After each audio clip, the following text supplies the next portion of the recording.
former homicide detective Rod Wheeler. Rod, good to see you. Unfortunately, under these circumstances, how important right now is it for the police chief and for others to be as transparent as possible? We don't know all the facts yet. We have not seen the video, but for people to understand why they are protesting, how important is it to understand the facts here?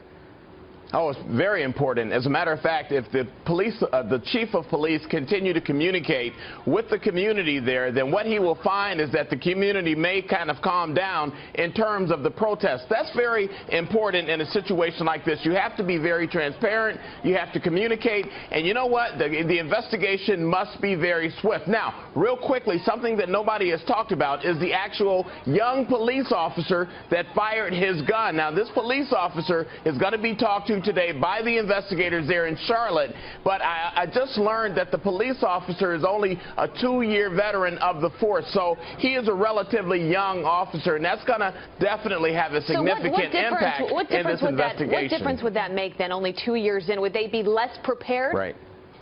No, not necessarily less prepared, but their experience level is going to be obviously lessened. And so as a result of that, you got older officers, more seasoned officers on the scene, which we saw yesterday, and they didn't fire their weapons, but the younger officer did. So the question is going to come up as to whether or not this officer should have been released from being on probation, which he was on probation for a year before he was released to be out there on his own. And the officer in question already well known within the community before he became a police officer for the Charlotte-Mecklenburg Police Department as well. Right. Let's talk a little bit more about why the videotape itself has not been released yet, just so people understand. The governor of North Carolina just in July passed this law, or signed it into law, where video, also audio, cannot be released readily.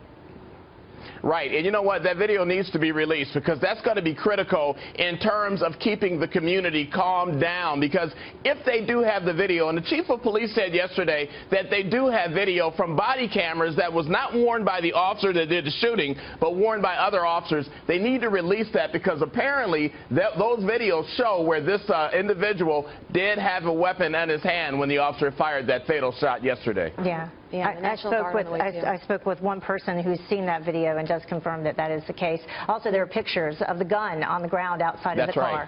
All right, Rod Wheeler, thanks for being with us so early this morning. Thank you. Thank you, guys.